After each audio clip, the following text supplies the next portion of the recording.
নমস্কার, আমি ডক্টর নিখিলেশ মিস্ত্রি। আপনাদের সবাইকে আরও একবার আমার চ্যানেল ডক্টর আইউনিকে সুস্বাগতম। তো আজকে চলে এসেছি একটা নতুন ভিডিও নিয়ে, কিছু জানা কিছু অজানা সিরিজের। তো আজকের টপিকটি হলো খুবই পরিচিত আপনার এই নামটার সাথে, কিডনি স্টোন, বা ডাক্তারি ভাষায় বলা হয় নেফ্রোলিথিয়াসিস, আর আয়ুর্বেদিক ভাষায় যদি বলা হয় এটাকে অসমরির সাথে তুলনা করা হয়। নেফ্রোলিথিয়াসিস কথাটির যদি ভেঙে বলা হয়, নেফ্রো কথাটির অর্থ হলো কিডনি, যেটা বাংলাতে বৃক্ক বলা হয়, এবং লিথিয়াসিস কথাটির অর্থ হলো স্টোন, যেটাকে পাথর বলা হয়। আর অসমরি সম্পর্কে আয়ুর্বেদে একটা ছোট্ট শ্লোক আছে, অশ্মানো রাতি ইতি অশ্মরি। তো এখানে কি বলছে, অসমরি রোগ হচ্ছে এমন একটি রোগ যেটা কি হচ্ছে, আপনার ইউরিন প্যাসেজের অবস্ট্রাকশন হচ্ছে, ইউরিন প্যাসেজ কি হচ্ছে, অবস্ট্রাক্ট হচ্ছে, বাধাপ্রাপ্ত হচ্ছে।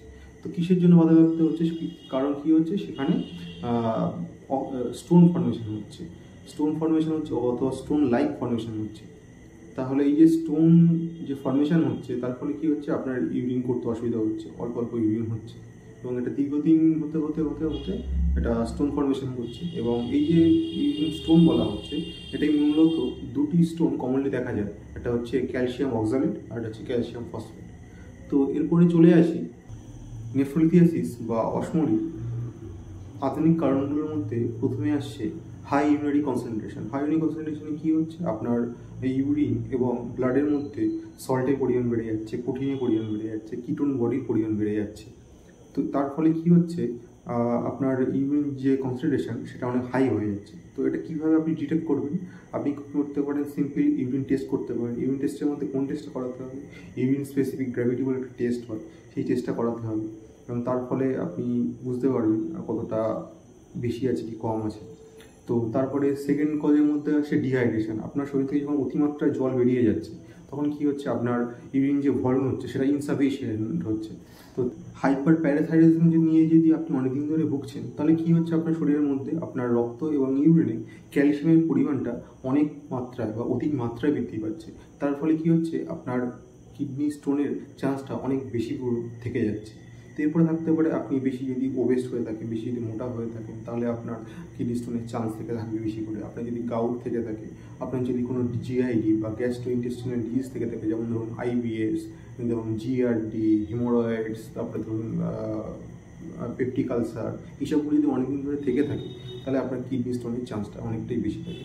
এছাড়াও ধরুন আপনি যদি বেশি পরিমাণে হাই প্রোটিন ডায়েট খান, বেশি পরিমাণে ফাস্ট ফুড খান, আপনি যদি লো ফাইবার ডায়েট খান, তাহলে কী হচ্ছে, আপনার কিডনি স্টোনের চান্সটা অনেক বেশি থাকে। এছাড়া ফ্যামিলি হিস্ট্রি একটা ম্যাটার করে, যদি আপনার পরিবারে কারোর থেকে থাকে, বিশেষ করে বাবার থেকে মেয়েদের যে রোগগুলো আসে সেগুলো বেশি হয়, মায়ের থেকে ছেলেদের যে বেশি রোগগুলো আসে, এগুলো যদি থেকে থাকে তাহলে আমরা হতে পারে।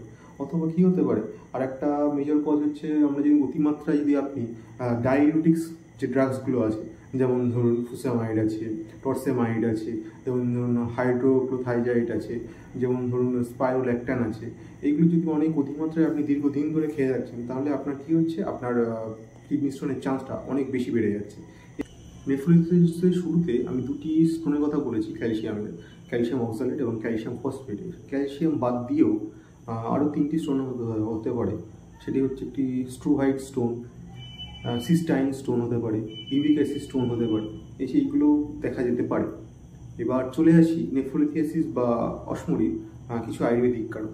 আয়ুর্বেদিক কারণের প্রথমটাই আসে, আপনি যদি আপনার যে অধারিনের বেগ আছে, স্টুলের জন্য যে বেগ আছে, ইউরিনের জন্য যে বেগ আছে, সেগুলোকে আপনি অবরোধ করছেন, তাহলে আপনার কিডনি স্টোন হওয়ার চান্স বেশি থাকে। তারপরে আপনি গেলে অধিক মদ্যপান করছেন, যদি এক্সেসিভ অ্যালকোহল কনজামশন করছেন, তখন হতে পারে। তারপরে হচ্ছে, আপনি যদি অধিক পরিমাণে হর্স রাইডিং করছেন, ঘোড়ায় চড়ছেন, তাহলে হতে পারে। আপনি যদি ধরুন অধিক ব্যায়াম করছেন, এক্সেসিভ এক্সারসাইজ করছেন, তখন হতে পারে। আপনি যদি রুক্ষ আহার বেশি করে সেবন করছেন, আপনি তীক্ষ্ণ ঔষধ বেশি করে সেবন করছেন, এবং কম মাত্রায় যখন আপনি শাকসবজি সেবন করছেন, সেটাও আপনার কিডনি স্টোন হওয়ার চান্স থেকে অনেক বাড়িয়ে দিচ্ছে। এরপরে চলে আসি নেফ্রোলিথিয়াসিস, কিডনি স্টোন বা অসমরি কিছু সিমটম বা কী লক্ষণ দেখলে আপনি বুঝবেন আপনার কিডনি স্টোন হচ্ছে। তো প্রথমেই আসি, আপনার যে ফ্ল্যাঙ্ক রিজিয়ান আছে, আপনার যে কোমর পজিশন আছে, সেই কোমর পজিশনে কী হচ্ছে, খুব পেন হচ্ছে। পেন হওয়ার ফলে কী হচ্ছে, সেটা স্প্রেড করছে, এবং স্প্রেড করে কী হচ্ছে, সেটা ডাউনওয়ার্ডে যাচ্ছে, এবং ডাউনওয়ার্ডে গিয়ে সেটা অ্যান্টেরিয়রে যাচ্ছে, অ্যান্টেরিয়র মানে আপনার সামনে পজিশনে আসছে, এবং সামনে পজিশনে আসার পরে কী হচ্ছে, সেই পেনটা কী হচ্ছে, ইপসিল্যাটারাল লয়েনে যাচ্ছে। ইপসিল্যাটারাল লয়েন বলতে হচ্ছে, ইপসি মতো অর্থ হচ্ছে সেম, এবং আমরা যে ল্যাটেরাল মানে সাইডের যে পজিশনগুলো আছে সেই পজিশনে পেনটা যাচ্ছে এবং ছেলেদের ক্ষেত্রে সেটা টেস্টিস অবধি পেনটা গ্রো করছে এবং মহিলাদের ক্ষেত্রে সেটা ভালো অবধি গ্রো করছে। এরপরে চলে আসি ফ্রিকুয়েন্ট অফ মিক্সুরেশন যখন হচ্ছে, আপনার আর্জেন্সি অফ মিক্সুরেশন যখন হচ্ছে, মানে আপনার প্রস্রাব যখন বারবারই হচ্ছে তখন আপনার কিডনি স্টোন হওয়ার চান্সটা অনেকটা বেশি থাকে। যখন আপনার কী হচ্ছে ডাইসিউরি হচ্ছে, মানে যখন মূত্রে যখন বহু পরিমাণে জ্বালা উৎপন্ন হচ্ছে, যখন আপনার ড্রিবলিং অফ ইউরিন হচ্ছে, তখন ড্রিবলিং অফ ইউরিন হচ্ছে আপনার ফোটা ফোটা করে ইউরিন পড়ছে, মানে আপনার প্রস্রাব হয়ে যাওয়ার পরেও বেশি পরিমাণে ফোটা ফোটা করে পড়ছে। তারপরে যখন আপনার ইউটিআই হয়েছে, ইউরিনারি ট্র্যাক্ট ইনফেকশান হয়েছে, তখন সেসব ক্ষেত্রে আপনার কিডনি স্টোন হওয়ার চান্সটা অনেকটাই বেশি থাকে। চলে আসি অসমরি বা নেফ্রোথিয়াসিসের আয়ুর্বেদিক কিছু লক্ষণ, কী দেখলে বুঝবেন আপনার অসমরি হয়েছে। তো প্রথমেই আসে বস্তিপীড়া, আপনার যে মূত্রাশয় আছে সেই মূত্রাশয়ে কী হচ্ছে, পেন হচ্ছে খুব বেশি পরিমাণে। আপনার কী হতে পারে, মূত্র বস্ত্রগন্ধি, মানে হচ্ছে আপনার যে ইউরিন হচ্ছে তার স্মেলটা হচ্ছে ছাগলের ইউরিনের মতো, বা আপনার ধরুন মূত্র দাহ হচ্ছে, আপনার বেশি পরিমাণে বার্নিং সেন্সেশন হচ্ছে মূত্রের মধ্যে, আপনার অরুচিও থাকতে পারে, অ্যানোরেক্সিয়া যেটাকে বলা হয়, খিদে না হওয়া সেটা থাকতে পারে, আপনার জ্বর হতে পারে, আপনার কুকসি পীড়া হতে পারে। কুকসি পীড়া মানে আপনার পেন ইন লয়েন রিজিয়ন, যেটাকে আমরা কুকসি বলি, কুকসিতে ভীষণভাবে ব্যথা হতে পারে। এছাড়াও আপনার হৃদশুল মানে আপনার হার্ট সাইডে ভীষণভাবে ব্যথা হতে পারে। এরপরে চলে আসি নেফ্রোথিয়াসিস বা অসমরি বা কিডনি স্টোনের কিছু চিকিৎসার কথা আয়ুর্বেদিক মত অনুসারে। তো চিকিৎসার কথা বলতে গেলেই প্রথমে ডাক্তারবাবুর কাছে পেশেন্টের একটাই কোশ্চেন, ডাক্তারবাবু কী খাবো কী খাবো না, কী করবো কী করবো না। তো আপনি পথ্য এবং অপথ্যর মধ্যে, অপথ্য তো আমি কারণে অনেকটা বলে দিয়েছি কী কী করবেন না। তো আর পথ্যের মধ্যে বলা যায় আপনি ঠিকঠাক পরিমাণে জল খাবেন, না বেশি না কম। আমাদের কিন্তু স্যার বলতে যেটা ঠিক সেটা সবসময় ঠিক। তো ঠিকঠাক পরিমাণে জল খাবেন, আপনার খাদ্যাভ্যাসের মধ্যে প্রোটিনের পরিমাণটা লিমিটেড রাখবেন, হাই ফাইবার ডায়েট খাবেন, ভেজিটেবল বেশি করে খাবেন, সবুজ শাকসবজি বেশি করে খাবেন। তো এরপরে চলে আসি চিকিৎসায় কিছু সিঙ্গেল হার্বসের কথা।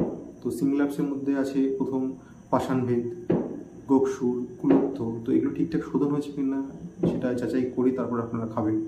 এরপরে চলে আসে কিছু ট্যাবলেট বা রসৌষধির কথা। তো সেখানে কী হচ্ছে, বরুণাদি লৌহ আছে, চন্দ্রপ্রভা বটি আছে, শ্বেত পরপটি আছে। তো এরপরে পাষাণভেদী চূর্ণ যেটা আছে, পাউডার ফর্মে যেটা আছে, সেটা খুব ভালো কাজ করে কিডনি স্টোনে। এছাড়াও কিছু কাত বা লোকাল ল্যাঙ্গুয়েজ যদি বলে কিছু সিরাপ আছে, সেখানে কী কী কাজ করতে, উষাকাদি কাত আছে, বরুণাদি কাত আছে, এলাদি কাত আছে, এগুলো খুব ভালো কাজ করে কিডনি স্টোন। তো এইটুকুই আজকের কিডনি স্টোন বা রসমরি বা নেফ্রোথিয়াসিস সম্পর্কে ছিল। তো আশা করি আপনারা কিছুটা উপকৃত হয়েছে। তো দেখা হচ্ছে পরের কোনো ভিডিওতে নতুন কোনো টপিক নিয়ে।